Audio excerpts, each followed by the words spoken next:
எல்லாருக்கும் good morning, காலை வணக்கம். ஸோ ப்ரோமோ 1 பார்த்தீங்கன்னா வந்துச்சு. ஆனா, அதுக்குள்ள போறதுக்கு முன்னாடி ரொம்ப முக்கியமான ஒரு விஷயம். நேத்து வந்து ஒரு பெரிய சண்டை நடந்திருக்கும் தெரியுமா? அதாவது நம்ம சௌந்தர்யா, அன்ஷிதா என்ற ராணுவுக்கு இடையில. ஸோ இதுல எத்தன பேர் வந்து சத்யாவ நோட் பண்ணீங்க அப்படின்றத மட்டும் கமெண்ட்ல போடுங்க. ஒருவேள நீங்க நோட் பண்ணலன்னா, என்ன அப்படின்றத நான் கொஞ்சம் கிளியராவே சொல்லிடுறேன். ஸோ ஃபர்ஸ்ட்டு பார்த்தீங்கன்னா, அந்த சண்டையில ஸ்டார்ட் ஆனதே வந்து அன்ஷிதா வந்து ஆஸ் அ வொர்க்கரா இல்லாம கேரக்டர் விட்டு வெளிய வந்த மாரி தான் எனக்கு ஃபீல் ஆச்சு. ஸோ ஏன் அப்படின்னா, ஒரு வொர்க்கர் வந்து ஒரு மேனேஜர் கிட்ட, "நான் இப்படி தான் பண்ணுவேன். நீ என்ன பண்ண முடியுமோ பண்ணிக்கோ" அப்படின்ற மாதிரி ஒரு ஆட்டிட்யூட்ல பேசியிருக்க மாட்டாங்க. அடுத்து நம்ம சௌந்தர்யா பண்ணதுமே தப்பு தான். வேகமா வந்து அந்த கொடைய புடிச்சு இழுக்க ட்ரை பண்ணியிருப்பாங்க. பட் இந்த இடத்துல ஃபர்ஸ்ட்டு சத்யா தான் உள்ள வந்து, "எதுக்கு ஆள் மேல கை வைக்கிற?" அப்படின்றத சொல்லியிருப்பாரு. அதுக்கப்புறமா தான் ராணா வாய்ஸ் வந்து ரெய்ஸ் ஆயிருக்கும். இதுலயும் பார்த்தீங்கன்னா, பயங்கரமா ட்ரிகர் ஆயிட்டு சத்யா வேகமா வருவாரு. விஷால் சொல்லுவாரு, "மைக்கு மைக்கு மழையில நனையுது" அப்படின்ட்டு.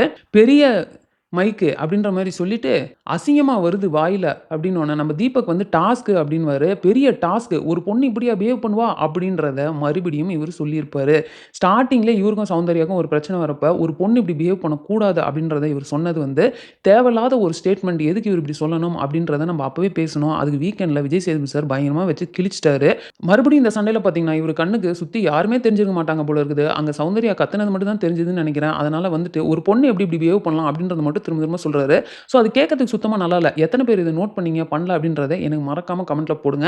அண்ட் இவரு திரும்ப திரும்ப இந்த மாரி ஒரு ஸ்டேட்மெண்ட் வச்சுட்டே இருக்கிறது கரெக்ட்டா, தப்பா அப்படின்றதையும் நீங்க சொல்லுங்க. ஓகேங்க. இப்ப வந்து இந்த ப்ரோமோ 1 க்குள்ளார போயிருவோமா? ப்ரோமோ 1ல என்ன நடக்குது அப்படின்னு பார்த்தீங்கன்னா, ஸோ இந்த வீட்ல யாருக்கு வந்து இருக்கறதுக்கு தகுதியே இல்லப்பா. 10 வாரம் எப்படி இவங்க இருந்தாங்க அப்படின்னே எனக்கு தெரியல அப்படின்றீங்களோ, அதெல்லாம் ஒரு தடவ வந்து சொல்லுங்க அப்படின்னு பிக் பாஸ் சொல்றாரு. அப்ப ஃபர்ஸ்ட் நம்ம தீபக் என்ன பண்றாரு அப்படின்னு பார்த்தீங்கன்னா, நம்ம ரஞ்சித்த பார்த்து, "அன்பு மட்டுமே காப்பாத்துமா?" அப்படின்றது எனக்கு கொஞ்சம் டவுட்டா தான் இருக்கு இந்த கேம்ல அப்படின்றாரு. அடுத்து நம்ம ஜாக்லினுமே வந்து ரஞ்சித்த பார்த்து, "அவர கண்டிப்பா வெளிய கொண்டு வரவே முடியாதுன்னு நெனைக்கிறேன் இந்த ஜென்மத்தில" அப்படின்ற மாரி சொல்றாங்க. நெக்ஸ்ட் நம்ம முத்து வந்து பவித்ராவ பார்த்து, "என்ன வந்து இங்க பேசவே விடல" அப்படின்னு சொல்லிட்டு அமைதியாவே இருக்கிற மாரி இருக்கிறாங்க நம்ம பவித்ரா அப்படின்றாங்க. அடுத்து தர்ஷிகா பார்த்தீங்கன்னா, "இவங்க செய்றது எல்லாமே செயற்கையா இருக்கு" அப்படின்றாங்க. ஆனா இவங்க யார மீன் பண்ணி சொல்றாங்கன்னு எனக்கு தெரியல. ஏன்னா அந்த ப்ரோமோல பார்த்தீங்கன்னா, இவங்க சொன்னதுக்கு திரும்பவும் பவித்ராவ தான் காட்டுறாங்க. இவங்க வந்து பவித்ராவோட க்ளோஸ் ஃப்ரெண்ட் ஆச்சே! இவங்க பவித்ராவையேவா இப்படி சொல்ட்டாங்க? அப்படின்ற மாரி ஷாக்கிங்கா இருக்கு. பட் என்ன நம்ம எபிசோட பார்த்து தெரிஞ்சுப்போம். அண்ட் கடைசியா பார்த்தீங்கன்னா, நம்ம ரஞ்சித் சார் வந்து ரயான பார்த்து, "ஏதோ வலையில மாட்டுன மீன் மாரியே எனக்கு ஃபீல் ஆகுதுப்பா உன்ன பார்த்தா" அப்படின்ற மாரி சொல்றாரு. ஸோ அவர் வந்து எப்படி இந்த ஜாக்லின் சௌந்தர்யாவோட சேர்ந்து இருக்கிறத தான் அப்படி மீன் பண்ணி சொல்றாரா என்னன்னு தெரியல. பட் இவருமே கோவா கேங் அப்படின்னு சொல்லிட்டு நடுவுல கொஞ்ச நாள் சுத்திட்டு இருந்தாரு. இன்னும் சொல்லப்போனா என் வீடியோல நானே சொல்லியிருந்தேன். ரஞ்சித் சார் நார்மலா இருக்கிறத விட கோவா கேங்ல எப்ப ஜாயின் பண்ணாரோ, அதுக்கப்புறம் தான் பயங்கரமா ஃபன் கன்டென்ட்லாம் குடுக்குறாரு. நல்லா பேசுறாரு, நல்லா சிரிக்கிறாரு, ஃப்ரீயா இருக்க மாரி இருக்கு அவர பார்த்தா அப்படின்லாம் சொல்லியிருப்பேன். எப்போ விஜய் சேதுபதி சார் வீக்கெண்ட்ல கோவா கேங்க பத்தி கொஞ்சம் நெகட்டிவா சொன்னாரோ, அன்னைக்கே பார்த்தீங்கன்னா, நம்ம ஜெஃப்ரியும் சரி, ரஞ்சித் சாரும் சரி ரொம்ப தெளிவா பிச்சுக்கிட்டு வெளில வந்திருப்பாங்க. ரஞ்சித் சாராவது பரவால்ல. ஆனா நம்ம ஜெஃப்ரி வந்து அந்த கேங்க பத்தியே திரும்ப பின்னாடிலாம் தப்பா பேசியிருப்பாரு. சரி ஓகேங்க. இப்போ இதுல வந்து தீபக் ரஞ்சித் சார பத்தி சொன்னது 100% கரெக்ட்டான ஒரு விஷயம். அன்பு மட்டுமே வந்து காப்பாத்துமா அப்படின்றது தெரியல. ஏன்னா, அவரு வெளியவே தெரிய மாட்றாரு. உண்மையாவே அவர் அந்த வீட்ல எப்படின்னா, யாருக்காவது ஏதாவது பிரச்சனைன்னா அவர்கிட்ட போய் பேசுறப்போ, அவங்க கம்ஃபர்டபுளா ஃபீல் பண்றாங்கன்னு தான் நான் நெனைக்கிறேன். மத்தபடி ஆஸ் அ வியூவரா அவர் ஒரு கண்டஸ்டன்ட்டா பார்த்தா எனக்கு அவர் எதுவும் கன்டென்ட் குடுத்த மாரி தெரியல. இன்னும் சொல்லப்போனா, அவர்லாம் வந்து பயங்கரமா ஃபன் கன்டென்ட் குடுக்கக்கூடிய ஒரு ஆள் அப்படின்றத நெறைய இடத்துல நம்ம பார்த்துருப்போம். இந்த டாஸ்க்லாம் வரப்போ, விழுந்து விழுந்து சிரிக்கிற அளவுக்கு நெறைய விஷயங்கள் அவர் பண்ணுவாரு.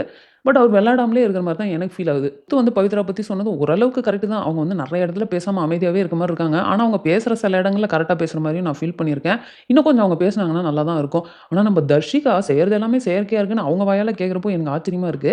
அவங்க யார சொல்லியிருப்பாங்க அப்படின்றது எனக்கு தெரியல. கடைசியா ரஞ்சித் சார் வந்து வலையில மாட்டுன மீன் மாரி இருக்குன்னு ரயானா சொன்னாரு. எல்லாமே ஒரு மாரி கேட்கறதுக்கு காமெடியா தான் இருக்குது.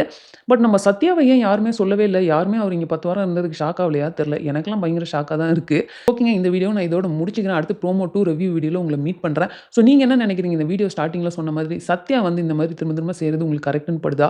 அண்ட் அந்த பர்ட்டிகுலர் சண்டேல உங்களுக்கு வந்து சௌந்தர்யா மேல தப்புன்னு நினைக்கிறீங்களா? அன்ஷிதா மேல தப்புன்னு நினைக்கிறீங்களா? அண்ட் ராணுவ பார்த்தீங்கன்னா வந்து இந்த மாரி எகிறிட்டு வரக்கூடாதுன்னு சொன்னாருன்னு சொன்னாங்க. ஆனா அவரே வந்து எகிறிட்டு தான் வந்திருப்பாரு. அத வந்து யாருமே அந்த இடத்துல பாயிண்ட் அவுட் பண்ணி கேட்டுருக்க மாட்டாங்க. ஸோ இதுல எல்லார் மேலயும் தப்பு இருக்குன்னு நினைக்கிறீங்களா? இல்ல இவங்க தான் மெயின் ரீசன் அப்படின்னு நினைக்கிறீங்கன்றத மறக்காம கமெண்ட்ல போடுங்க. ஸோ இந்த வீடியோவ நான் இதோட முடிச்சுக்கிறேன். இந்த வீடியோ உங்களுக்கு பிடிச்சிருந்தா லைக் பண்ணுங்க. உங்க ஃப்ரெண்ட்ஸ் எல்லாத்தையுமே ஷேர் பண்ணுங்க. மறக்காம சேனல சப்ஸ்கிரைப் பண்ணி என்ன சப்போர்ட் பண்ணுங்க. நெக்ஸ்ட் ஒரு இன்ட்ரஸ்டிங்கான வீடியோல உங்கள மீட் பண்றேன். அதுவரைக்கும் தேங்க்ஸ் ஃபார் வாட்சிங். Bye by.